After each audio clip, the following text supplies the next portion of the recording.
Back to my channel. ఈ వీడియోలో మనం స్ట్రక్చర్ ఆఫ్ ఆటమ్ గురించి అయితే డిస్కస్ చేసుకుంటాము. ఇట్ ఈస్ సెకండ్ పార్ట్ అమ్మా. సో ఫస్ట్ పార్ట్ కనుక మీరు మిస్ అయితే ఒకసారి మళ్ళీ ఛానల్లో మనకి ఫస్ట్ పార్ట్ అనేది ఉంటుంది. ఒకసారి ఫోకస్ చేయండి.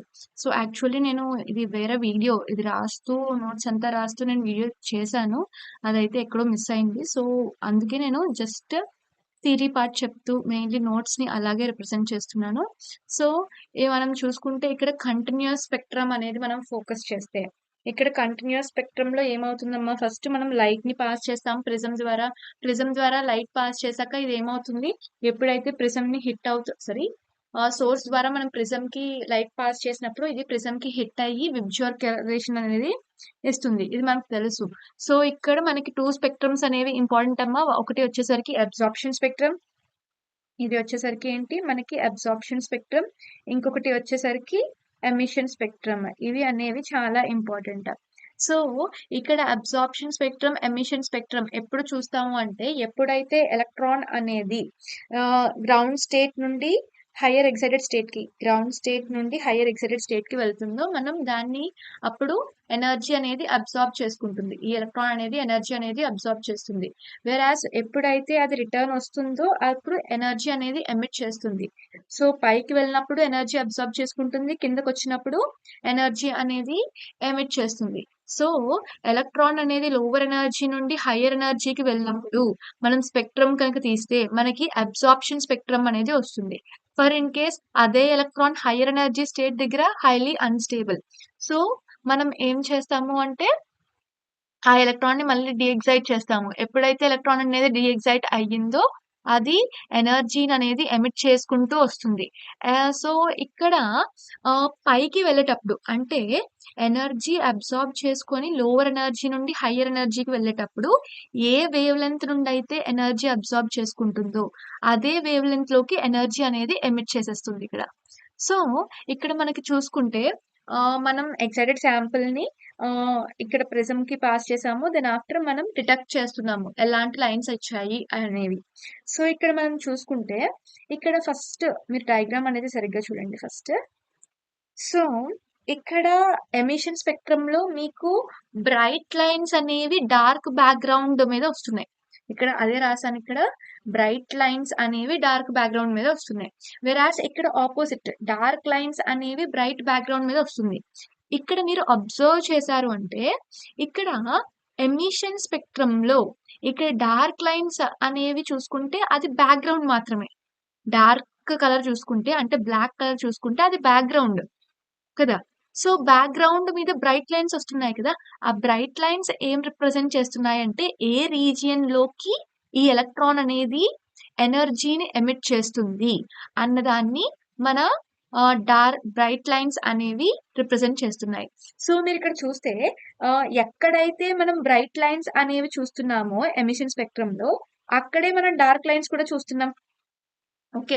సో ఇక్కడ బ్రైట్ లైన్స్ అనేవి ఏం చేస్తున్నాయమ్మా, ఎక్కడ ఎనర్జీ అనేది ఎమిట్ అయ్యింది ఏ రీజియన్ లో అనేది రిప్రజెంట్ చేస్తుంది. అండ్ అలాగే సెకండ్ కేసులో ఇక్కడ డార్క్ లైన్స్ అనేవి ఏం రిప్రజెంట్ చేస్తాయమ్మా, ఎక్కడ ఎనర్జీ అబ్జార్బ్ అయ్యింది అనేది రిప్రజెంట్ చేస్తాయి. సో ఇక్కడ చూసుకుంటే ఎలక్ట్రాన్ ఎక్కడ నుండి, దట్ మీన్స్ ఏ రీజియన్ నుండి ఎనర్జీ అనేది అబ్జార్బ్ చేసుకుంటుందో ఆ రీజియన్ లోకే ఎనర్జీని ఎమిట్ చేస్తుంది. అంటే ఫస్ట్ కేసులోని సెకండ్ కేస్ డయాగ్రామ్ లోని మీరు చూసుకుంటే ఫస్ట్ కేసులో మీకు ఎక్కడైతే బ్రైట్ లైన్స్ ఉన్నాయో సెకండ్ కేసులో మీకు అక్కడే డార్క్ లైన్స్ అనేవి ఉంటాయి. సో ఇది మాత్రం క్లియర్. ఓకే.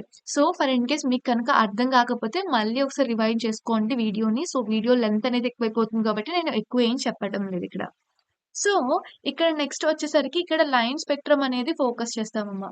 లైన్ స్పెక్ట్రమ్ అనేది ఫోకస్ చేసుకుంటే ఇక్కడ ఈ టూ టేబుల్స్ అనేవి చాలా ఇంపార్టెంట్. ఫస్ట్ టేబుల్ చూసుకుంటే ఇక్కడ మెయిన్లీ ఇక్కడ హయ్యర్ ఎనర్జీ నుండి లోవర్ ఎనర్జీకి ఎలక్ట్రాన్స్ అనేవి డీఎక్సైట్ అవుతున్నాయి. సో ఇక్కడ చూసుకుంటే మెయిన్లీ n=1 కి ఎనీ ఎలక్ట్రాన్ అనేది వస్తుంటే మనం ఆ సిరీస్ ని ఏమంటామమ్మా, లైమన్ సిరీస్ అనేది అంటాము. ఏ ఎలక్ట్రాన్ అయినా సరే n=2 కి డీఎక్సైట్ అవుతుంది అంటే మనం దాన్ని బాల్మర్ సిరీస్ అంటాము. ఈ లైమన్ సిరీస్ అనేది ఏ రీజియన్ లో ఉందమ్మా, యూవీ రీజియన్ లో ఉంది. వెరాస్ బాల్మర్ సిరీస్ అనేది విజిబుల్ రీజియన్ లో ఉంది. మన కళ్ళతో చూడగలిగే సిరీస్ అనేది ఓన్లీ బాల్మర్ సిరీస్ మాత్రమే.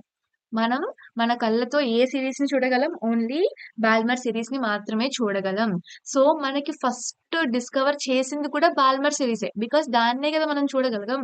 సో ఆ సిరీస్ అనేది బాల్మర్ అనే సైంటిస్ట్ అనే ఆయన డిస్కవర్ చేశారు. So after that based on that Ballmer series ఏం చేశారు అంటే ఇక్కడ ఎక్కడ బాల్మర్ సిరీస్ కాకుండా ఎనీ అదర్ సిరీస్ అనేవి ఉన్నాయా అని based on other scientist.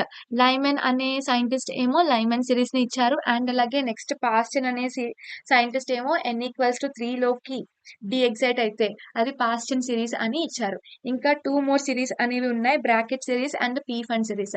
If electron అనేది ఫోర్త్ షెల్ కి ఎగ్జైట్ అవుతుంది అంటే మనం అది బ్రాకెట్ సిరీస్ అంటాము. అది కూడా ఇన్ఫ్రారెడ్ రీజియన్ లో ఉంటుంది. టీ ఫండ్ వచ్చేసరికి అది ఫిఫ్త్ షెల్ కి ఎగ్జైట్ అవుతుంది అంటే మనం ఇన్ఫ్రారెడ్ రీజియన్ లో ఉంది అని చెప్తాము. అండ్ అలాగే నెక్స్ట్ వచ్చేసరికి ఇక్కడ మనం రిడ్బర్గ్ కాన్స్టెంట్ ఫార్ములా అనేది డిస్కస్ చేస్తాము. Actually this Rydberg constant scientist అనే ఆయన ఈ కాన్స్టెంట్ ని ఇవ్వడం జరిగింది. అండ్ అలాగే ఈ ఓవరాల్ ఈక్వేషన్ ని ఇవ్వడం జరిగింది. సో ఈయన ఈ ఈక్వేషన్ ని ఎలా ఇచ్చారు అంటే బేస్డ్ ఆన్ అంటే లైమర్ అనే ఆయన లైమర్ సిరీస్ కి సంబంధించిన న్యూ బార్ ఫార్ములా ఇచ్చారు. అండ్ అలాగే బాల్మర్ అనే ఆయన బాల్మర్ సిరీస్ కి సంబంధించిన న్యూ బార్ ఫార్ములా ఇచ్చారు. పాస్టన్ అనే సైంటిస్ట్ ఆయనకి సంబంధించిన సిరీస్ కి సంబంధించిన న్యూ బార్ వాల్యూస్ ఇచ్చారు. బట్ రిడ్బర్గ్ అనే scientist each and every series కి కామన్ గా ఒక ఈక్వేషన్ అనేది ఇచ్చారు న్యూ బార్ కనుక్కోవడానికి. సో ఎలా కనుక్కుంటాము అంటే new bar equals to RH into Z² into 1/n1² minus 1/n2². ఇది సెంటీమీటర్ ఇన్వర్స్ లో మనం రిప్రజెంట్ చేయాలి అంటే ఇక్కడ RH వాల్యూ వచ్చేసరికి 109,677 సెంటీమీటర్ ఇన్వర్స్ అమ్మ. ఇక్కడ N1 అంటే ఏంటి, N2 అంటే ఏంటి అనేది మనం ఫోకస్ చేస్తే N1 అంటే ఏంటి అంటే లోవర్ ఎనర్జీ ఆర్బిట్, వెరాస్ N2 అంటే ఏంటమ్మా హయ్యర్ ఎనర్జీ ఆర్బిట్. సో ఇది మన లైన్ స్పెక్ట్రమ్ గురించి మెయిన్లీ. ఓకే, నెక్స్ట్ వచ్చేసరికి బోర్స్ థియరీ అనేది మనం ఫోకస్ చేయాలి. సో బోర్స్ థియరీ అనేది మనం ఫోకస్ చేసుకుంటే ఈ బోర్స్ థియరీ అనేది only applicable for which kind of species అమ్మా?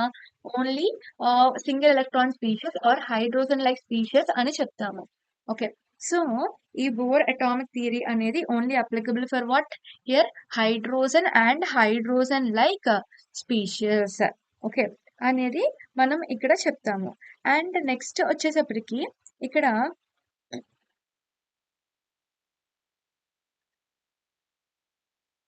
ఎలక్ట్రాన్ అనేది మనం చెప్తాం కదా, ఎలక్ట్రాన్ అనే ఆటమ్ అనేది ఇది రూదర్ఫోర్డ్ కూడా చెప్పారు. ఎలక్ట్రాన్ ఆటమ్ లో ఒక సర్క్యులర్ పాత్ లో తిరుగుతూ ఉంటుంది. దాన్నే మనం ఆర్బిట్ అని రూదర్ఫోర్డ్ చెప్పడం జరిగింది. సో ఇక్కడ ఈయన ఏం చెప్పారు అంటే ఆ సర్క్యులర్ పాత్ కి fixed energy as well as radius అనేది కూడా ఉంటుంది అనేది చెప్పారు. So for in case circular path కి కనుక ఫిక్స్డ్ ఎనర్జీ ఉంటే మనం దాన్ని స్టేషనరీ ఆర్బిట్ అని అంటాము. అండ్ అట్లనే ఎలక్ట్రాన్ అనేది mainly higher energy to lower energy అనేది మూవ్ అవుతుంది అంటే మనం ఇక్కడ ఎనర్జీ అనేది రిలీజ్ చేస్తుంది. Versus lower energy to higher energy అనేది వెళ్తుంది అంటే ఎనర్జీ అనేది అబ్జర్వ్ చేస్తుంది. ఇది మనం లైన్ స్పెక్ట్రమ్ లో కూడా డిస్కస్ చేసుకున్నాం కదా. వెరాస్ ఇక్కడ చేంజ్ ఇన్ ఎనర్జీ అంటే ఇది ఒక్క ఆర్బిట్ నుండి ఇంకొక ఆర్బిట్ కి వెళ్ళేటప్పుడు ఏమవుతుందమ్మా ఇక్కడ ఎనర్జీ చేంజ్ అనేది జరుగుతుంది. ఎనర్జీ చేంజ్ అనేది మనం ఎలా చెప్పగలము అంటే which is nothing but final energy ఎంత ఉంది minus initial energy. For in case energy delta ఈ వాల్యూ అనేది మనకి నెగటివ్ లో వచ్చింది అంటే ఇక్కడ ఎనర్జీ అనేది రిలీజ్ అవుతుంది. ఇఫ్ డెల్టా ఈ వాల్యూ అనేది మనకి పాజిటివ్ లో వచ్చింది అంటే ఇక్కడ ఎనర్జీ అనేది అబ్జార్బ్ అవుతుంది అని మనం చెప్పొచ్చు. అండ్ అలాగే నెక్స్ట్ వచ్చేసరికి మనకి ఆర్బిట్ యాంగులర్ మొమెంటం అనేది మనం ఫోకస్ చేస్తే ఇక్కడ ఆర్బిట్ యాంగులర్ మొమెంటం ఎందుకు మనం ఫోకస్ చేస్తున్నాము అంటే మన పర్టికులర్ ఎలక్ట్రాన్ అనేది ఇన్ ఏ సర్క్యులర్ పాత్ లో రొటేట్ అవుతుంది. సో ది సర్క్యులర్ ఆర్బిట్ కి సమ్ రేడియస్ ఉంటుంది అండ్ అలాగే మన ఎలక్ట్రాన్ కి సమ్ మాస్ కూడా ఉంది. సో అందుకే మనం యాంగులర్ మొమెంటం ని ఇక్కడ క్యాలిక్యులేట్ చేస్తున్నాము. సో MVR ఈక్వల్స్ టు ఏం చెప్తామమ్మా NH/2π. N అనేది ఏంటి, నథింగ్ బట్ ఇంటీజర్ అంటే మనం విచ్ ఆర్బిట్ లో ఉంది, ఫస్ట్ ఆర్బిట్ లో ఉందా, so n equals to 1, second orbit లో ఉందా, so n equals to 2, for in case third orbit లో ఉందా, n ఈక్వల్స్ టు 3 అనేది చెప్తాము. అండ్ ఇట్లనే మనం రేడియస్ అనేది ఫోకస్ చేసుకుంటే రేడియస్ అనేది మనం ఎలా చెప్తాము అంటే r equals to r naught into n square by Z square అని చెప్తాము. ఇక్కడ ఆర్ నాట్ వాల్యూ అనేది చూసుకుంటే పీకోమీటర్ లో మనం డిస్కస్ చేస్తే 52.9 అండ్ అలాగే యంగ్స్ట్రామ్ లో చూస్తే 0.529 యాంగ్స్ట్రామ్స్. వెరాస్ ఎనర్జీ అనేది మనం ఫోకస్ చేస్తే -2.18 into 10⁻−18 okay into Z square by n square. Z అంటే ఏంటమ్మా ఇక్కడ అటామిక్ నంబర్, వెరాస్ ఎన్ అంటే ఏంటి, what is the orbit number. Okay so ఇక్కడ లిమిటేషన్స్ అనేవి చూసుకుంటే మనం ఒక స్పెక్ట్రల్ లైన్ గురించి డిస్కస్ చేసుకున్నాం. బట్ ఇది హై పవర్ స్పెక్ట్రోస్కోపీస్ లో చూస్తే అంటే ఎప్పుడైతే బోర్ ఈ మోడల్ ని చెప్పారో అప్పుడు మనకి హై పవర్ స్పెక్ట్రోస్కోపీస్ లేవు. బట్ లేటర్ జనరేషన్ అనేది పెరుగుతూ ఉంటే అడ్వాన్స్డ్ టెక్నాలజీస్ అనేవి వస్తాయి కాబట్టి ఇక్కడ హై పవర్ స్పెక్ట్రోస్కోపీలో మనం ఈ స్పెక్ట్రల్ లైన్స్ ని అనేది చూస్తే మనకి ఒక్క స్పెక్ట్రల్ లైన్స్ లో మనకి 2 స్పెక్ట్రల్ లైన్స్ అనేవి కనిపిస్తున్నాయి, సమ్ టైమ్స్ 3 కూడా కనిపిస్తున్నాయి. సో 2 అనేది కనిపిస్తే మనం డబ్లెట్ అంటాము, 3 కనిపిస్తే మనం ఏమంటాము, ట్రిప్లెట్ అంటాము. సో ఈ ఒక్క స్పెక్ట్రల్ లైన్స్ లో 2 స్పెక్ట్రల్ లైన్స్ ఎందుకున్నాయి, 3 స్పెక్ట్రల్ లైన్స్ ఎందుకున్నాయి అనే ఎక్స్ప్లెనేషన్ అనేది బోర్ అనేది మనకి ఇవ్వలేదు. నెక్స్ట్ వచ్చేసరికి లిమిటేషన్స్ చూసుకుంటే హీ కుడ్ నాట్ ఎక్స్ప్లెయిన్డ్ ఎలా ఈ ఆటమ్స్ అనేవి మాలిక్యూల్స్ ని ఫామ్ చేస్తున్నాయి అండ్ అలాగే వాట్ అబౌట్ ద స్టెబిలిటీ అనేవి బోర్ సైంటిస్ట్ అనేది చెప్పలేదు. అండ్ అలాగే తను జీమాన్ ఎఫెక్ట్ గురించి అండ్ అలాగే స్టార్క్ ఎఫెక్ట్ గురించి కూడా చెప్పలేదు. స్టార్క్ ఎఫెక్ట్ అంటే ఏంటి అంటే splitting of spectral line in electric field లో స్పెక్ట్రల్ లైన్స్ అనేవి స్ప్లిట్ అవుతున్నాయి అంటే మనం స్టార్క్ ఎఫెక్ట్ అని అంటాము. ఫర్ ఇన్ కేస్ జీమాన్ ఎఫెక్ట్ అంటే ఏంటి అంటే for in case spectral lines అనేవి మ్యాగ్నెటిక్ ఫీల్డ్ లో స్ప్లిట్ అవుతున్నాయి అంటే మనం జీమాన్ ఎఫెక్ట్ అని అంటాము. ఓకే సో దీని గురించి మెయిన్లీ మనం ఫోకస్ చేసుకోవాలి. అండ్ అలాగే బేస్డ్ ఆన్ ద బోర్ యొక్క లిమిటేషన్స్ ని బేస్ చేసుకొని మనకి 2 మోర్ థీరీస్ అనేవి కూడా ఉన్నాయి. ఒకటి వచ్చేసరికి డ్యూయల్ బిహేవియర్ ఆఫ్ మ్యాటర్, దీన్నే మనం డి బ్రోగ్లీస్ థియరీ అని కూడా అంటాము. అండ్ నెక్స్ట్ వచ్చేసరికి హైసెన్బర్గ్ అన్సర్టనిటీ ప్రిన్సిపల్. సో ఈ రెండు కూడా మనం ఫోకస్ చేయాలి. సో ఇక్కడ డి బ్రోగ్లీస్ థియరీ ఆయన ఏం చెప్పారు అంటే de Broglie mainly wavelength మీద ఫోకస్ చేశారు. So wavelength what is the formula ఇచ్చారమ్మా ఇక్కడ h/p అనేది ఇచ్చారు. p అంటే ఏంటమ్మా ఇక్కడ మొమెంటం. అండ్ అలాగే దీన్ని p ని మనం mv అని కూడా రాయొచ్చు ఇక్కడ. సో ఇక్కడ మాస్ అనేది మోస్ట్ ఆఫ్ ద కేసెస్ మనం ఇక్కడ కేజీలో రిప్రజెంట్ చేస్తాము. ఓకే సో అండ్ అట్లనే ఈ డి బ్రోగ్లీస్ థియరీ అనేది it is applicable for only microscopic species అమ్మా, it is not applicable for macroscopic. ఎందుకు అలా అని చూసుకుంటే ఇక్కడ లాంబ్డా అండ్ అలాగే మాస్ రిలేషన్ చూసుకుంటే ఇది ఇన్వర్స్లీ ప్రపోర్షనల్. ఎప్పుడైతే మీకు మాస్ అనేది ఎక్కువ ఉంటుందో లాంబ్డా అనేది తక్కువ ఉంటుంది. ఫర్ ఇన్ కేస్ ఒక బాల్ ని చూసుకుందాం అండ్ అలాగే ఒక క్రికెట్ బాల్ ని యాజ్ వెల్ యాజ్ ఒక ఎలక్ట్రాన్ ని మనం చూసుకున్నామంటే మన ఎలక్ట్రాన్ అనేది ఏంటి మైక్రోస్కోపిక్ ఆబ్జెక్ట్ అండ్ అలాగే క్రికెట్ బాల్ అనేది మాక్రోస్కోపిక్ ఆబ్జెక్ట్ కదా. So for the cricket ball if you're focusing means cricket ball for in case మన సచిన్ టెండూల్కర్ అనేది for in case any of the other bowler in the Indian team వాళ్ళు ball వేస్తున్నారు అంటే ఆ ball అనేది wave motion లో వెళ్తున్నట్టు మనకు కనిపిస్తుందా ఆర్ ఆ ఒక యాంగిల్లో వెళ్తున్నట్టు అనిపిస్తుందా, ఒక యాంగిల్లో వెళ్తుంది అని అనిపిస్తుంది కదా. మనకి వేవ్ నేచర్ అనేది కనిపించదు వేవ్ మోషన్ లో. అంటే బాల్ అనేది ఇలా ఉంది అంటే ఇలా ఇలా ఇలా ఇలా వెళ్తున్నట్టు అయితే మనకు కనిపించదు కదా. సో డైరెక్ట్ గా మనకి ఎలా కనిపిస్తుంది, ఇక్కడ బాల్ ఉంది అంటే ఇక్కడ వేసారంటే ఇలా వెళ్తుంది సమ్ కదా. ఇది వేవ్ అనేది ఏమీ కనిపించదు. బట్ ఈ బాల్ లో కూడా వేవ్ నేచర్ అనేది ఉంటుంది. సో బట్ మనం ఎందుకు అది కనిపించట్లేదు, ఎందుకు మనం ఆ ఎక్స్పీరియన్స్ అనేది చేయలేకపోతున్నాం, ఎందుకు చూడలేకపోతున్నాం అంటే ఎప్పుడైతే బాల్ అనేది మైక్రోస్కోపిక్ ఆబ్జెక్ట్ మాస్ అనేది ఎక్కువ ఉందో అప్పుడు లాంబ్డా అనేది తగ్గిపోతుంది. లాంబ్డా అంటే ఏంటమ్మా ఇక్కడ it is nothing but the distance between the 2 adjacent crest or the troughs.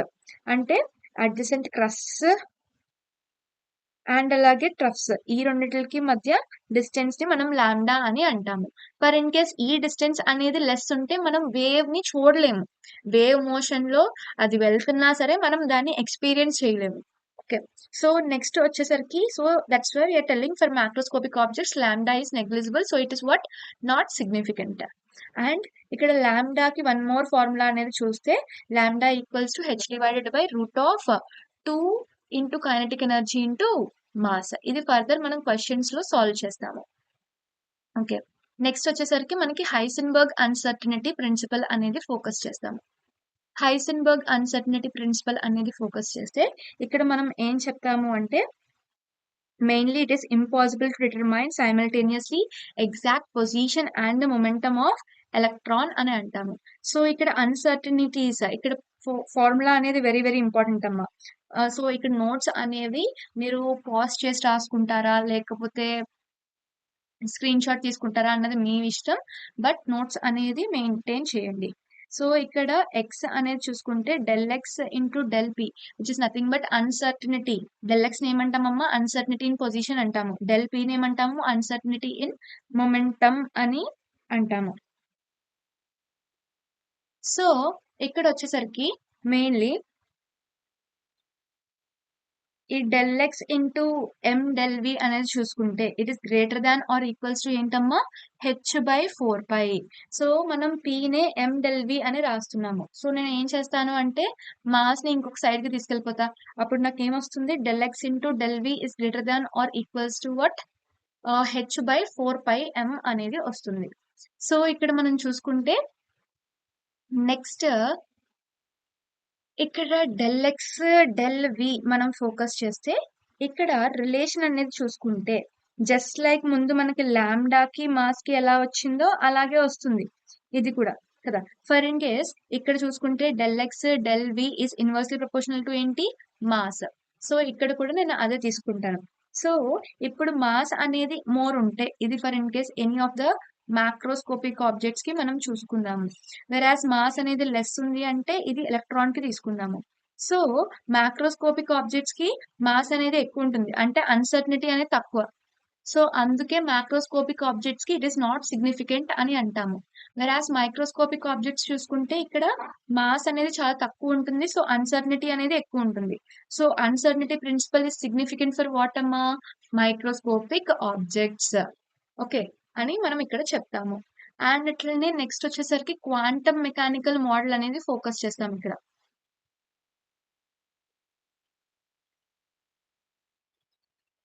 Equation గురించి అయితే నేర్చుకుంటాము. స్క్రోడింగ్ ఈక్వేషన్ లో మెయిన్ గా ఈక్వేషన్ అనేది important. H cap psi H cap psi is equals to what E psi. E psi H cap psi అని అంటాము. H cap is nothing but ఏంటమ్మా Hamiltonian operator. ఈ అంటే ఐగన్ వాల్యూ వెరాస్ సై అంటే ఏంటి వేవ్ ఫంక్షన్. సై అనేది ఇట్ ఇస్ నాట్ సిగ్నిఫికెంట్ అమ్మా. సైని మనం సిగ్నిఫికెంట్ అని అనము. ఎందుకంటే సై అంటే మనం ఏం డిస్కస్ చేసుకుంటాం it is nothing but amplitude. Amplitude అంటే నథింగ్ బట్ ఇక్కడ హైట్ ఆఫ్ ద క్రస్ట్ ని అండ్ అట్లనే డెప్త్ ఆఫ్ ద ట్రఫ్ ని మనం ఏమంటాము అంటే యాంప్లిట్యూడ్ అంటాము. ఈ యాంప్లిట్యూడ్ నే మనం సై కింద రిప్రజెంట్ చేస్తాము. సో ఈ సై అయితే ఎప్పుడైతే పైకి వెళ్ళిందో ఇది పాజిటివ్, ఇక్కడ కిందకు వచ్చినప్పుడు నెగటివ్, ఇక్కడ ఉన్నప్పుడు ఇది 0. సో అది మనం చూసుకుంటే ఇక్కడ ఎలక్ట్రాన్ అనేది మనం డీ బ్రోగ్లీ ద్వారా నేర్చుకున్నాము. ఎలక్ట్రాన్ కి వేవ్ నేచర్ ఉంటుంది అంటే ఎలక్ట్రాన్ ఇలా రొటేట్ అవ్వదు, ఇలా ఇలా ఇలా ఇలా ఇలా రొటేట్ అవుతుంది. వేవ్ మోషన్ లో రొటేట్ అవుతుంది. సో ఎలక్ట్రాన్ పైకి వచ్చినప్పుడు పాజిటివ్, ఇక్కడ మధ్యలో ఉన్నప్పుడు 0 అండ్ కిందకి వెళ్ళినప్పుడు నెగిటివ్. ఇక్కడ అగైన్ నెగిటివ్ 0, ఇక్కడ పాజిటివ్. సో ఇక్కడ ఏమవుతుందంటే సై అనేది కాన్స్టెంట్ గా ఉండడం లేదు. ఇక్కడ సై అనేది ఇక్కడ కాన్స్టెంట్ గా ఉండడం లేదు. సై అనేది ఒక్కొక్కసారి పాజిటివ్ చూపిస్తుంది, సై అనేది ఒక్కొక్కసారి నెగెటివ్ చూపిస్తుంది, సై అనేది ఒక్కొక్కసారి జీరో కూడా చూపిస్తుంది. So it is not constant ఇక్కడ. సో అందుకే సై ద్వారా మనం ఎలాంటి సిగ్నిఫికెన్స్ కూడా చెప్పము. So it is non significant అని అంటాము. సో అందుకే మనం సై స్క్వేర్ ని తీసుకుంటాం. సై స్క్వేర్ అనేది తీసుకుంటే ఐదర్ ఈ సై స్క్వేర్ అనేది పాజిటివ్ ఉంటుంది or it can be zero ఉంటుంది. మనం ఈ సై స్క్వేర్ అనేది పాజిటివ్ ఉంటే దాన్ని మనం ఆర్బిటల్ అని ఉంటాము. అండ్ సై స్క్వేర్ అనేది పాజిటివ్ అంటే సై square is maximum. Sye square అనేది మాక్సిమం అంటే ఏం చెప్తుంది అంటే ఇది ఆర్బిటల్ అనేది. ఆర్బిటల్ అంటే ఏంటి అంటే ఏ రీజియన్ లో మనకి ఎలక్ట్రాన్ ఉండే ఛాన్సెస్ అనేది ఎక్కువ ఉంటుందో ఆ రీజియన్ ని మనం ఆర్బిటల్ అని అంటాము. ఇంకొకసారి చెప్తున్నాను, ఆర్బిటల్ అంటే ఏంటమ్మా? ఏ రీజియన్ లో మనకి ఎలక్ట్రాన్ ఉండే ప్రాబబిలిటీ అనేది ఎక్కువ ఉంటుందో మనం ఆ రీజియన్ ఏమంటాము? ఆర్బిటల్ అంటాము. The region wear the probability of finding the electron is maximum will say it as what? Orbital. For in case zero ఉంటే మనం దాని నోడ్ అంటాము. So here probability of finding the electron అనేది zero అనేది ఉంటే దీన్ని మనం ఇక్కడ ఏంటామమ్మా? నోడ్ అని అంటాము. ఓకే, సో ఇక్కడ వచ్చేటప్పటికి మెయిన్లీ మనకి నెక్స్ట్ క్వశ్చన్స్ అనేవి చూద్దాము. యాక్చువల్లీ క్వశ్చన్స్ అనేవి కూడా చేయడం జరిగింది, నేను ఇంకా ఎరేజ్ చేశాను. క్వశ్చన్స్ కూడా స్క్రోల్ చేస్తే బాగోదు కదా అని. సో ఇక్కడ క్వశ్చన్ ఏమి ఇచ్చారు అంటే what are the frequency and the wavelength of the photon emitted during the transition of what n equals to 5, n equals to 2. For in case n fifth energy state నుండి second energy state కి వచ్చినప్పుడు frequency and అలాగే wave length ఎలా calculate చేయాలి అనేది అడుగుతున్నారు. ఇక్కడ first మనం డెల్టా ఈ అనేది మనం ఎలా క్యాలిక్యులేట్ చేయగలం అనేది చూస్తే 2.18 ఇంటూ 10⁻⁻18 joules కదా. So divided by here 1 divided by n1 square minus 1 divided by n2 square. So ఇక్కడ ఇనీషియల్లీ ఏ ఎనర్జీలో ఉందమ్మా? ఇది ఇక్కడ ఫస్ట్ ఎనర్జీలో ఉంది, రైట్. సో ఇక్కడ మనం ఏం రాస్తాము? 1 ఇంటూ 10⁻⁻18 జూల్. ఇక్కడ 1/5 స్క్వేర్ అనేది రాస్తాము, డివైడెడ్ బై 1/2 స్క్వేర్ అనేది రిప్రజెంట్ చేస్తాము. సో ఇక్కడ మనం మనకి ఫైనల్ వాల్యూ ఎంత వస్తుంది అంటే -4.58 ఇంటూ 10⁻⁻19 జూల్. సో ఇక్కడ మనకి క్వశ్చన్ వస్తుంది, ఇక్కడ మనకి పాజిటివ్ ఉంది మ్యామ్, వై హియర్ నెగటివ్ అని. సో ఎందుకు అంటే ఈ పర్టికులర్ వాల్యూ అనేది మనకి చూసుకుంటే ఇక్కడ మెయిన్లీ మనకి 25 మైనస్ ఈ యొక్క వాల్యూ అనేది చూపిస్తున్నానమ్మా. సో 25 మైనస్ ఇక్కడ 25 ఇంటూ 4 అండ్ అలాగే ఇక్కడ 4 మైనస్ 25 అనేది వస్తుంది. సో 4 మైనస్ 25 అంటే ఆబ్వియస్లీ -21 వస్తుంది. ఆ మైనస్ వాల్యూ అనేది ఇక్కడ వస్తుంది. ఓకే, సో అవి కూడా మనం ఫోకస్ చేస్తాము. సో ఇక్కడ డెల్టా ఈ అనేది మనకి 4.58 ఇంటూ 10⁻⁻19 జూల్స్ అనేది వచ్చింది కదా. సో నెక్స్ట్ ఏం చేస్తాము అంటే మనకి ఒక ఫార్ములా తెలుసు కదా, డెల్టా ఈ equals to H new. So change in energy మనం క్యాలిక్యులేట్ చేయాలి అంటే ఇక్కడ హెచ్ న్యూ కింద క్యాలిక్యులేట్ చేస్తాము. సో ఇక్కడ మనకి ఫర్ ఇన్ కేస్ న్యూ అనేది ఇక్కడ మనం ఏం చేస్తాము అంటే న్యూ అనేది మనకు కావాలి కాబట్టి న్యూ ఈక్వల్స్ టు ఏం రాస్తామమ్మా? హెచ్ బై డెల్టా ఈ అనేది రాస్తాము. సో ఇక్కడ వచ్చేసరికి మనకి మనకి ఎంత వచ్చిందమ్మా? హెచ్ వాల్యూ అనేది చూసుకుంటే 1 సెకండ్, డెల్టా ఈ బై హెచ్ అనేది వస్తుంది. డెల్టా ఈ బై హెచ్ అనేది వస్తుంది. సో ఇక్కడ మనం ఏం చేస్తాము అంటే డెల్టా ఈ వాల్యూ అనేది ఎంత వచ్చిందమ్మా? హియర్ 4.58 అనేది వచ్చింది into 10⁻⁻19 divided by 6.626 into 10⁻⁻34. Okay, so ఇక్కడ మీకు ఒక క్వశ్చన్ అడగచ్చు, మేడం ఇక్కడ ఎందుకు నెగిటివ్ ఇచ్చారు, ఇక్కడ పాజిటివ్ ఇచ్చారు అంటే ఇక్కడ ఎనర్జీ అనేది ఫిఫ్త్ షెల్ నుండి సెకండ్ కి వెళ్ళేటప్పుడు ఎమిట్ అవుతుందమ్మా. సో ఇక్కడ ఆల్రెడీ మైనస్ ఉంటుంది, మైనస్ ఆఫ్ మైనస్ అనేది ప్లస్ అయిపోతుంది. సో ఇక్కడ వచ్చేసరికి నెక్స్ట్ వచ్చేసరికి ఇక్కడ ఇదంతా మనం క్యాలిక్యులేట్ చేస్తే 6.91 ఇంటూ 10⁻14 హెర్ట్జ్ అనేది మనకు వస్తుంది. సో ఇక్కడ మనకి ఫ్రీక్వెన్సీ ఒకటి మాత్రమే అడగలేదు, వేవ్ లెంత్ కూడా అడిగారు. సో వేవ్ లెంత్ అనేది ఫ్రీక్వెన్సీకి వేవ్ లెంత్ కి ఏంటమ్మా relation? Lambda equals to c by nu. Okay, so c అనేది ఎంత 3 × 10⁸ డివైడెడ్ బై న్యూ వాల్యూ ఎంత 6.91 మనకి ఇక్కడ వచ్చింది కదా 6.91 × 10⁻14 అనేది వాల్యూ వచ్చింది కదా సో అది మనం అప్లై చేస్తాము సో ఇది వచ్చేసరికి మనకి 10⁻6 టైమ్స్ అనేది అవుతుంది సో ఇక్కడ మనం వాల్యూ అనేది చూసుకుంటే మనకి 434 × 10⁻−9 మీటర్ అనేది వస్తుంది సో దీన్ని మనం 434 నానోమీటర్ అని కూడా చెప్పచ్చు ఓకే అండ్ నెక్స్ట్ క్వశ్చన్ వచ్చేటప్పటికి ఇక్కడ calculate the energy associated with the first orbit of the helium okay what is the radius అని అడిగారు radius of this orbit so ఇక్కడ ఎనర్జీ అనేది క్యాలిక్యులేట్ చేయాలి అంటే ఎనర్జీ మనకి ఫార్ములా ఏంటమ్మా -2.18 × 10⁻−18 z²/n² కదా సో ఇక్కడ వచ్చేసరికి మనకి z వాల్యూ అనేది ఎంత ఇచ్చారమ్మా z ఈక్వల్స్ టు 2 అండ్ అలాగే n ఈక్వల్స్ టు 1 మనం ఈ వాల్యూస్ అనే అప్లై చేస్తాం అంతే ఏం కష్టపడక్కర్లేదు ఇలాంటి క్వశ్చన్స్ కి వెరీ ఈజీగా మనం చేసేయచ్చు బట్ ఇక్కడ క్యాలిక్యులేషన్ పార్ట్ అనేది మనం చెక్ చేసుకోవాలి ఇక్కడ 1² వస్తుంది ఇక్కడ మనం ఏం చేస్తాము అంటే ×4 ఇది మనకి 4 వాల్యూ సో ×4 అనేది మనం చేస్తే మనకి -8.72 × 10⁻−18 జూల్స్ అనేది వస్తుంది అండ్ అలాగే నెక్స్ట్ వచ్చేసరికి వాళ్ళు రేడియస్ కూడా అడిగారు ఇక్కడ calculate the energy as well as radius అనేది చూసుకుంటే r0 × n²/z అని అంటామమ్మా ఈ r0 వాల్యూ అనేది చూసుకుంటే 52.9 వెన్ ఇట్ ఈస్ పీకోమీటర్ కదా ఆర్ దీన్నే మనం ఏమనుకున్నాము 0.529 యాంగ్స్ట్రామ్స్ కింద కూడా రాయొచ్చు అని అనుకున్నాము సో ఇక్కడ మనం చూసుకుంటే దీన్ని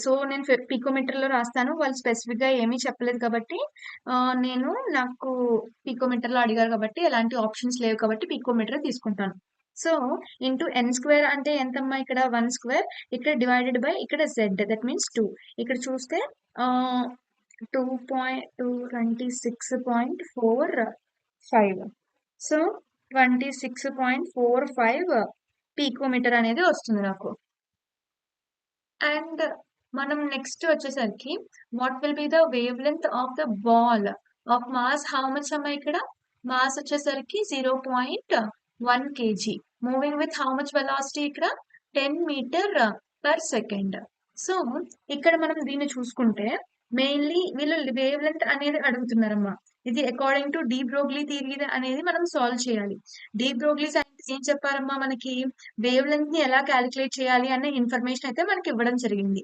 wave length de Broglie wave length కి మనకి ఫార్ములా అనేది ఏం చెప్పుకున్నాం ఇక్కడ లాంబ్డా ఈక్వల్స్ టు h/p దీన్నే లాంబ్డా ఈక్వల్స్ టు h/mv కింద కూడా రాసుకున్నాము ఇక్కడ మనకి మాస్ వెలాసిటీ ఇచ్చారు కాబట్టి నేను h/mv అప్లై చేస్తాను సో 6 × 10⁻34 డివైడెడ్ బై ఇక్కడ మాస్ అనేది 0.1 kg ఇచ్చారు సో ×10 ఇది క్యాన్సిల్ అయిపోతుంది బికాస్ 0.1 ని మనం 10⁻−1 కింద రాయొచ్చు 10⁻−1 × 10⁻1 అంటే అది 1 అయిపోతుంది క్యాన్సిల్ అయిపోయి సో మనకి ఎంత వాల్యూ వస్తుంది అంటే 6.6 × 10⁻−34 అనేది వస్తుంది నెక్స్ట్ వచ్చేసరికి మనకి ఏమి ఇచ్చారమ్మా ఇక్కడ calculate the mass of the photon with the wave length ఎంత 3.6 యాంగ్స్ట్రామ్స్ సో ఇక్కడ ఇది చూసుకుంటే మనకి లాంబ్డా అనేది ఎంత ఇచ్చారమ్మా 3.6 యాంగ్స్ట్రామ్స్ దీన్నే మనం ఏం రాస్తాము అంటే 3.6 × 10⁻−10 ఓకే సో ఇది మన యొక్క థింగ్ సో ఇక్కడ చూసుకుంటే లాంబ్డా ఈక్వల్స్ టు h/mv ఈ ఫార్ములా అనేది మనకు తెలుసు బట్ మనకి ఆల్రెడీ ఇక్కడ వేవ్ లెంత్ అనేది తెలుసు బట్ మాస్ అనేది మనకు తెలియదు సో ఎలా రాయొచ్చు దీన్ని మాస్ ఈక్వల్స్ టు ఈ లాంబ్డాని ఇటు సైడ్ తీసుకెళ్ళిపోతాను ఈ మాస్ ని ఇటు సైడ్ తీసుకెళ్తాను so lambda into V so ఇక్కడ చూసుకుంటే మనకి వి అనేది తెలియదు బట్ ఇది ఏమి ఇచ్చారు ఫోటాన్ అనేది ఇచ్చారు ఫోటాన్ అంటే లైట్ ఎనర్జీయే కదా velocity of light that means speed of light మనం స్పీడ్ రిప్రజెంట్ చేయొచ్చు కదా సి వాల్యూ వచ్చేసరికి ఏంటమ్మా fixed 3 × 10⁸8 metre per second it is nothing but speed of the light so దాన్ని మనం ఇక్కడ వెలాసిటీ కింద తీసుకుంటాము సో 6.626 × 10⁻−34 డివైడెడ్ బై లాంబ్డా వచ్చేసరికి ఎంతమ్మా 3.6 × 10⁻−10 × 3 × 10⁸8 ఓకే. సో, ఈ వాల్యూ అనేది మనం కాలిక్యులేట్ చేస్తే మనకి 6.135 ఇంటూ 10⁻⁻29 కేజీ అనేది వస్తుంది. ఓకే. సో, నెక్స్ట్ వచ్చేసరికి మనకి the microscope that is suitable using suitable photons is employed to locate an electron in an atom with distance ఎంతమ్మా 0.1 angstroms. What is the uncertainty involved in the measurements of its velocity? So ఇక్కడ మనకి distance అనేది ఇచ్చారు, just nothing but దీన్ని మనం position కింద తీసుకుంటాము. ఇక్కడ అన్సర్టనిటీ అనేది వచ్చిందంటే మనం మెయిన్లీ అన్సర్టనిటీ ప్రిన్సిపల్ మీద ఫోకస్ చేయాలి. సో హైసెన్బర్గ్ అన్సర్టనిటీ ప్రిన్సిపల్ అనేది ఫోకస్ చేస్తే మనకి ఏం ఫార్ములా ఉందమ్మా, delta x into delta P equals to h/4π కదా. సో ఫర్ ఇన్ కేస్ దీన్నే మనం ఎలా రాయొచ్చు, వాళ్ళు వెలాసిటీ అడుగుతున్నారు కాబట్టి నేను వెలాసిటీలో కన్వర్ట్ చేస్తాను. Delta x into m delta v equals to h/4π. So నేను ఏం చేస్తాను అంటే నాకు ఇక్కడ పొజిషన్ ఆల్రెడీ తెలుసు, నాకు వెలాసిటీ కావాలి. సో పొజిషన్ ని మాస్ ని నేను వేరే సైడ్కి తీసుకెళ్ళిపోతా. అప్పుడు నాకు ఏమొస్తుంది అంటే delta v equals to h/4πm into delta v అనేది వస్తుంది. సో ఇక్కడ వచ్చేసరికి డెల్టా హెచ్ అనేది 6.626 ఇంటూ 10⁻⁻34 అండ్ అలాగే 4 ఇంటూ 3.14 ఇంటూ ఇక్కడ మాస్ వచ్చేసరికి ఎంతమ్మా, మాస్ వచ్చేసరికి ఇక్కడ ఎలక్ట్రాన్ కి మనం ఫోకస్ చేయాలి. ఎలక్ట్రాన్ కి ఫోకస్ చేస్తే మనం మాస్ ఆల్రెడీ నేర్చుకున్నాం ముందు వీడియోస్ లో, 9.1 ఇంటూ 10⁻31 kg. సో ఇది అప్లై చేస్తాము. అండ్ అట్లనే నెక్స్ట్ ఇంకా ఏం మిగిలింది, వెలాసిటీ. 1 సెకండ్, ఇక్కడ డెల్టా ఎక్స్ రాయాలి బికాస్ వెలాసిటీ అనేది మనం క్యాలిక్యులేట్ చేయాలి కదా, క్వశ్చన్ లో అడిగిందే వెలాసిటీ. ఓకే. సో ఇక్కడ మనం ఏం చేస్తాము అంటే ఇంటూ మనకి ఎన్ని యాంగ్స్ట్రామ్స్ ఇచ్చారు, 0.1. దీన్ని మనం మీటర్లో కన్వర్ట్ చేసుకోవాలి 10⁻⁻10 తో మల్టిప్లై చేసి. సో ఇది అంతా చేస్తే మనకి ఎంత వస్తుంది అంటే 0.579 ఇంటూ 10⁻7 మీటర్/సెకండ్ అనేది వస్తుంది. ఓకే. సో ఈ క్యాలిక్యులేషన్ పార్ట్ అనేది ఒకసారి అందరూ చూసుకోండి బికాస్ క్యాలిక్యులేషన్స్ అనేవి కూడా ఇంపార్టెంట్ ప్రాబ్లమ్స్ లో. అండ్ నెక్స్ట్ వచ్చేసరికి ఇక్కడ లాస్ట్ క్వశ్చన్ అనేది చూసుకుంటే, a golf ball has mass of 40 grams and speed of 45 meter/second. The speed can be measured with the accuracy of 2%. Calculate the uncertainty in the position. So ఇక్కడ మనం చూసుకుంటే delta x into m delta v equals to h/4π అనేది మనం రాయొచ్చు. So ఇక్కడ uncertainty అనేది position అనేది మనం క్యాలిక్యులేట్ చేయాలి. సో దీన్ని మనం వేరే సైడ్ కి తీసుకెళ్ళిపోవచ్చు. So delta x equals to h/4π into m delta v అనేది నేను రాస్తాను. సో ఇక్కడ నేను చూసుకుంటే డెల్టా ఎక్స్ అనేది హెచ్ అంటే ఎంతమ్మా 6.626 ఇంటూ 10⁻⁻34 అండ్ అలాగే 4 ఇంటూ పై వాల్యూ 3.14 అండ్ అలాగే మాస్ అనేది ఎంత ఇచ్చారమ్మా 40 grams ఇచ్చారు. బట్ నేను ఆల్రెడీ ముందే చెప్పాను ఇక్కడ మాస్ అనేది మనం కేజీలో తీసుకోవాలని. సో హియర్ 40 ఇంటూ 10⁻⁻3 ఇక్కడ కేజీలోకి నేను కన్వర్ట్ చేశాను. అండ్ ఇట్లనే మనకి ఎంత ఇచ్చారు, వెలాసిటీ 45 meter/second. ఇక్కడ 100% యాక్యురసీ అంటే 100% కాదు, సో 2%. సో 2/100 అనేది నేను వేసుకుంటాను. సో ఇక్కడ నాకు ఓవరాల్ వాల్యూ అనేది చూసుకుంటే 1.46 ఇంటూ 10⁻⁻33 మీటర్ అనేది వస్తుంది. సో ఇవన్నీ మీరు ఫోకస్ చేసుకోండి. క్యాలిక్యులేషన్ పార్ట్ అనేది, క్యాలిక్యులేషన్ అంతా కూడా నేను ఇక్కడే చేస్తే లెంతీ అయిపోతుంది వీడియో. సో ఇక్కడ చూసుకుంటే నెక్స్ట్ వచ్చేసరికి మనం క్వాంటమ్ నెంబర్స్ మీద ఫోకస్ చేయాలి. ఇక్కడ క్వాంటమ్ నెంబర్స్ అనేది మనం ఫోకస్ చేస్తే క్వాంటమ్ నెంబర్స్ అనేవి మనం ఎందుకు నేర్చుకోవాలి అన్నది ఫస్ట్ పాయింట్ చూస్తే, మెయిన్లీ మనం జనరల్ గా అందరూ కూడా ఫ్లిప్కార్ట్ లోని అండ్ అలాగే మీషోలోని అండ్ అట్లనే అమెజాన్స్ లోని ఆర్డర్ చేస్తూ ఉంటారు కదా. అక్కడ మనం పేమెంట్ అనేది చేసే ముందు వాళ్ళు మనల్ని అడ్రస్ అనేది అడుగుతారు. ఎందుకు అడుగుతారమ్మా నార్మల్ గా అడ్రస్ అనేది, ఎందుకంటే మీరు ఒక పర్టికులర్ టీ షర్ట్ ఆర్ ఏదో ఒక డ్రెస్ అనేది మీరు ఆర్డర్ పెట్టుకున్నారు, ఆ డెలివరీ బాయ్ వచ్చి మీరు మీ ఇంటికి హోమ్ డెలివరీ చేయాలి అంటే ఖచ్చితంగా మీ అడ్రస్ అనేది మీరు ఎక్కడ ఉంటారు, మీరు ఏ స్టేట్‌లో ఉంటారు, ఏ సిటీలో ఉంటారు, ఏ ఏరియాలో ఉంటారు, ఏ స్ట్రీట్‌లో ఉంటారు, అండ్ అలాగే ఏ హౌస్ నంబర్, అండ్ అలాగే ఏ ఫ్లోర్ అవన్నీ వాళ్ళ డీటెయిల్స్ కావాలి. ఎందుకంటే మిమ్మల్ని ఐడెంటిఫై చేయాలి గదా! ఎందుకంటే మీరు ఒక్కళ్ళే ఉండరు గదా! ఈ జనాభా అనేది చాలా ఎక్కువ కాబట్టి మీ అడ్రస్ ఏంటి అన్నది తెలుసుకోవడానికి. ఇక్కడ కూడా ఎలక్ట్రాన్ అడ్రస్ తెలుసుకోవడానికి ఆటమ్‌లో ఎలక్ట్రాన్ అడ్రస్ తెలుసుకోవడానికి మనం ఈ క్వాంటం నంబర్స్‌ని యూజ్ చేస్తాం. Okay. So, to address electron in an atom we will learn about what quantum numbers. So, first వచ్చేసరికి మనకి ప్రిన్సిపల్ క్వాంటం నంబర్ అనేది మనం ఫోకస్ చేయాలమ్మా. ప్రిన్సిపల్ క్వాంటం నంబర్ అనేది మనం చూసుకుంటే ప్రిన్సిపల్ క్వాంటం నంబర్‌ని మనం Nతో రిప్రజెంట్ చేస్తాము. సో, ఈ ప్రిన్సిపల్ క్వాంటం నంబర్ అనేది ఏం ఇన్ఫర్మేషన్ ఇస్తుంది అంటే, size of the orbital and అలాగే ఎనర్జీ ఆఫ్ ఆర్బిటల్ గురించి చెప్తుంది. సో, ఇక్కడ మనం కొన్ని ఫార్ములాస్ అయితే డిస్కస్ చేసుకోవడం జరిగింది ఇక్కడ. Number of electrons in a shell. షెల్‌లో ఎన్ని ఎలక్ట్రాన్స్ ఉన్నాయి అనేది మనం తెలుసుకోవాలి అంటే ఫార్ములా ఏంటమ్మా 2n². వెరాస్ ఆర్బిటల్స్ అనేవి ఎన్నున్నాయి షెల్‌లో అంటే n². వెరాస్ ఒక షెల్‌లో ఎన్ని సబ్ షెల్స్ ఉన్నాయి అని తెలుసుకోవాలి అంటే n. సో, మనం ఇవన్నీ కూడా అప్లై చేసి చూద్దాం. సో, ఇక్కడ మనం అనుకున్నాం కదా! n=1 అంటే కే షెల్. సో, కే షెల్‌లో మనకి ఎన్ని ఎలక్ట్రాన్స్ ఉన్నాయి, ఎన్ని ఆర్బిటల్స్ ఉన్నాయి, ఎన్ని సబ్ షెల్స్ ఉన్నాయి, అవన్నీ కూడా ఇన్ఫర్మేషన్ తెలుసుకుందాం. సో, ఇక్కడొచ్చేసరికి మెయిన్‌లీ ఆహ్, కే షెల్ గురించి తెలుసుకుంటే ఇక్కడ ఎంతమ్మా? n=1 కదా! So, n=1 for in case నాకు నంబర్ ఆఫ్ సబ్ షెల్స్ అనేవి కావాలి ఫస్ట్. సబ్ షెల్స్ ఎన్నున్నాయి అనేది కావాలి అంటే, నేనేం చేస్తాను =1. సో, n వాల్యూయే కదా! సో, ఎన్ని సబ్ షెల్స్ ఉంటాయి? నాకు ఓన్లీ 1 సబ్ షెల్ అనేది ఉంది. It is nothing but s sub shell మాత్రమే. సో, దాన్ని మనం 1s అంటాము. ఓకే. 1s అనేది ఒక సబ్ షెల్. ఆ 1s సబ్ షెల్‌లో ఎన్ని ఆర్బిటల్స్ అనేవి ఉన్నాయి అన్నది నాకెలా తెలుస్తుంది అన్నది ఫోకస్ చేయాలి. సో, ఇక్కడ ఫార్ములా అనేది ఏం చెప్పుకున్నామమ్మా ఇక్కడ?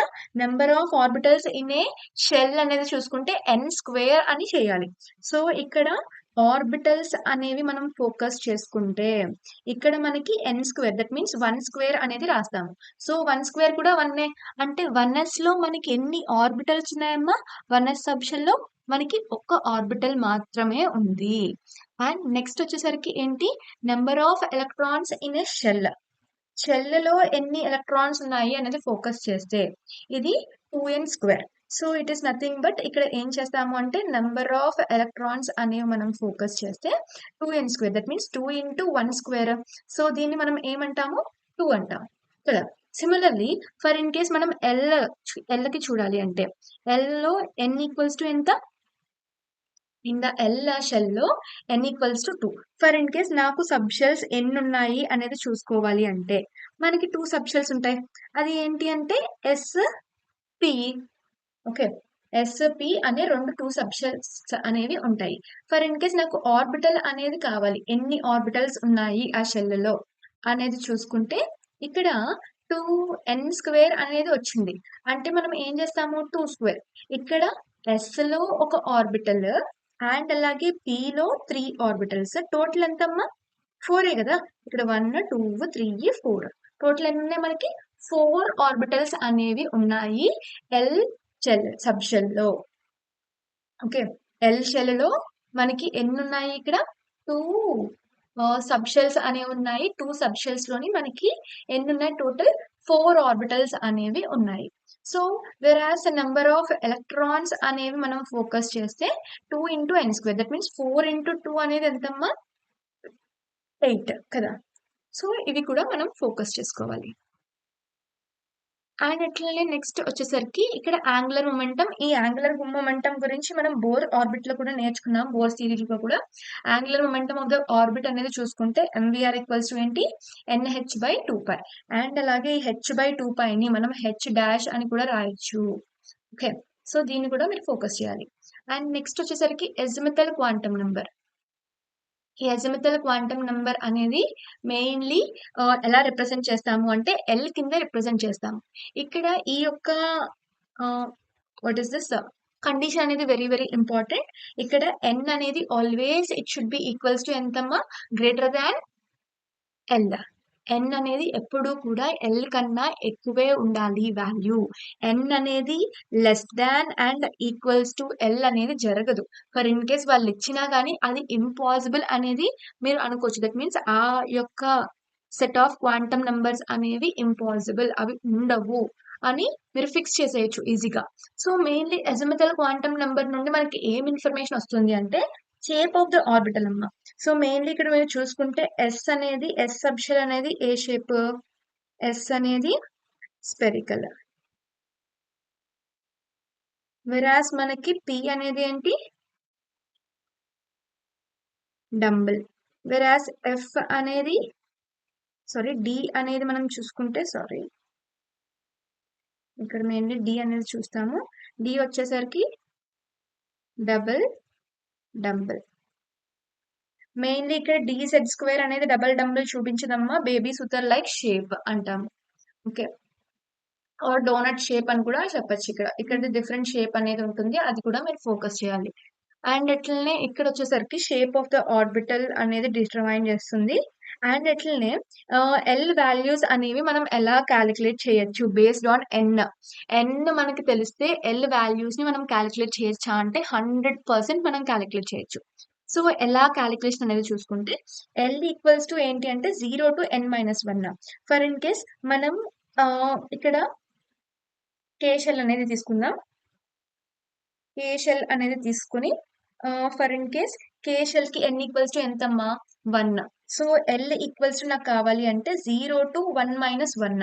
అంటే ఇది కూడా జీరోయే కదా, 0 to 0 అంటే జీరోయే. దట్ మీన్స్ ఇక్కడ ఏంటి అంటే ఇన్ ద కేషెల్ లో ఓన్లీ మనకి ఎన్ని ఆర్బిటల్స్ అనేవి ఉంటాయి అంటే ఒక ఆర్బిటల్. ఆ ఒక్క ఆర్బిటల్ దేనికి బిలాంగ్ అయ్యింది అంటే ఎస్ సబ్షెల్ కి. ఇక్కడ నేను ఆల్రెడీ ఎల్ వాల్యూస్ కూడా ఇవ్వడం జరిగింది.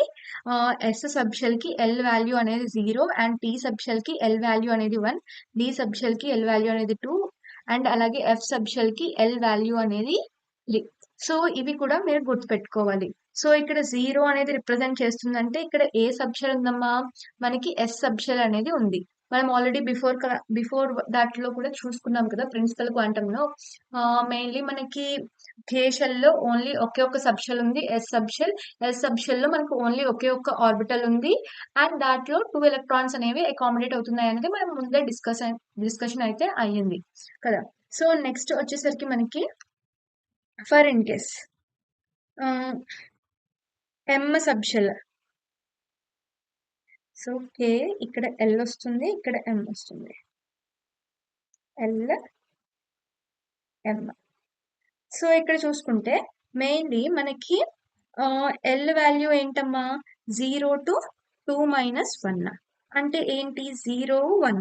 ఎల్ ఈక్వల్స్ టు 0 అంటే ఏంటమ్మా ఇక్కడ ఎన్ వాల్యూ అనేది 2 అండ్ అలాగే ఎల్ ఈక్వల్స్ టు 0 అంటే s subshell, so 2s. L equals to 1 అంటే పి సబ్షెల్ 2p కదా. వెరాస్ నెక్స్ట్ వచ్చేసరికి ఏంటి అంటే m ఈక్వల్స్ టు 3 అయితే ఇక్కడ m కి n ఈక్వల్స్ టు 3 అయితే దెన్ ఎల్ వాల్యూ ఏమవుతుంది అని చూస్తే 0 to 3-1. అంటే ఇక్కడ 0 3-1 అంటే 2, సో 1 2 అనేది వస్తుంది. సో ఇక్కడ మనకి 3s 3p 3d. మనం ఆల్రెడీ చెప్పుకున్నాం కదా ఇక్కడ d ఎల్ ఈక్వల్స్ టు 2 అంటే అది ఏంటి డి సబ్షెల్.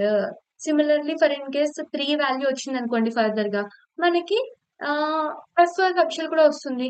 సో అందుకే మనం ఫస్ట్ సబ్షెల్ లో 1p కానీ 1d కానీ 1f కానీ 2d కానీ 2f కానీ 3f కానీ ఇవన్నీ మనం డిస్కషన్స్ చేయము, ఎందుకంటే అక్కడ పాసిబిలిటీ లేదు.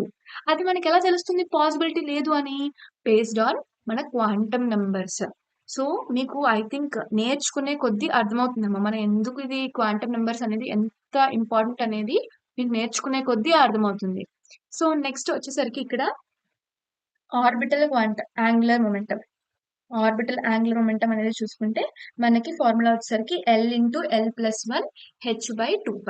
ఇక్కడ క్వశ్చన్ వాళ్ళు ఏం అడుగుతారు అంటే ఇక్కడ p సబ్షెల్ కి what is the angular momentum, angular momentum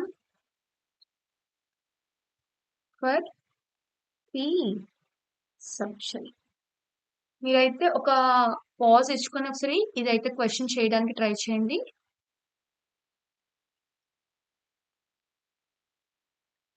so angular momentum అనేది పీ సబ్షెల్ కి చూసుకుంటే √L/L+1 హెచ్ డాష్ అని అంటాం కదా. సో పీ సబ్షెల్ కి మనకి ఎల్ వాల్యూ ఎంతమ్మా 1. So √1 × 1 + 1 H dash. సో మనం దీన్ని ఏమంటాము అంటే √2 హెచ్ డాష్. ఓకే, సో ఇది చాలా ఇంపార్టెంట్. అండ్ నెక్స్ట్ వచ్చేసరికి మ్యాగ్నెటిక్ క్వాంటం నెంబర్ అనేది మనం ఫోకస్ చేస్తాము. మ్యాగ్నెటిక్ క్వాంటం నెంబర్ అనేది ఏం చెప్తుంది అంటే mainly it will tells about what orientation of the orbital. Orbital యొక్క ఓరియంటేషన్ గురించి చెప్తుంది.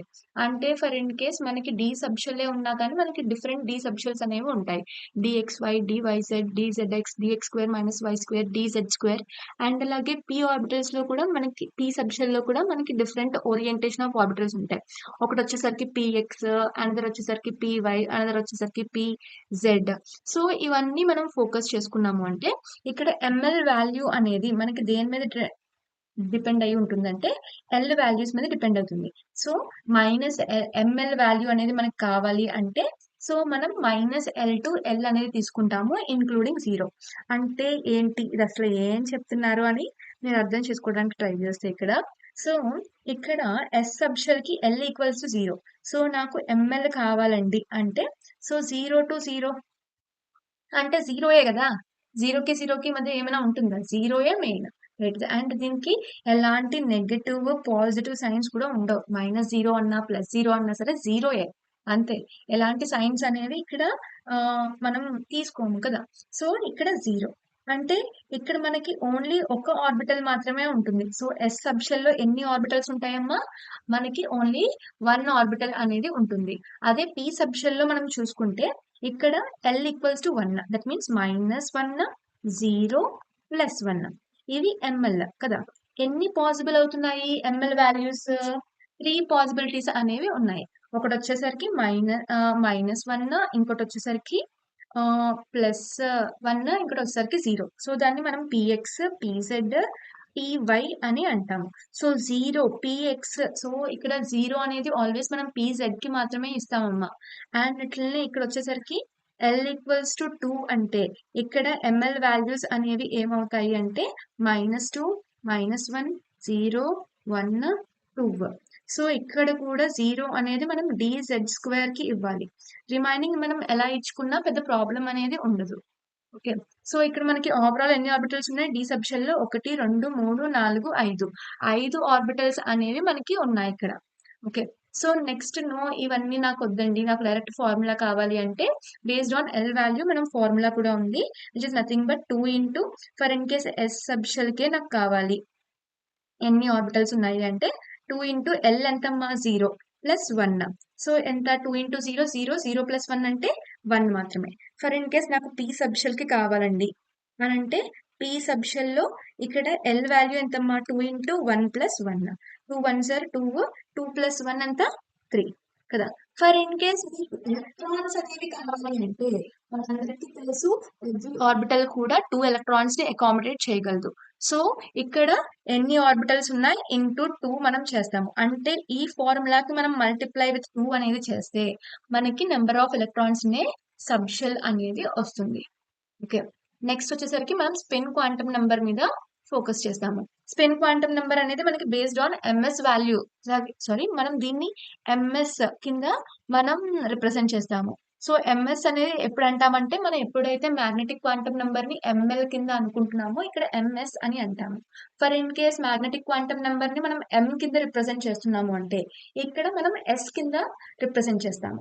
సో ఇది మెయిన్లీ ఏం చెప్తుంది అంటే స్పిన్ ఆఫ్ ద ఎలక్ట్రాన్ గురించి డిటర్మైన్ చేస్తుంది. సో స్పిన్స్ అనేవి రెండు స్పిన్స్ ఉంటాయమ్మా. ఒకటి వచ్చేసరికి +12, ఇంకోటి వచ్చేసరికి -12.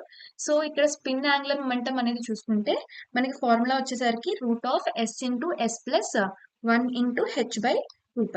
h/2π ని మనం h బార్ అనేది కూడా రాయొచ్చు.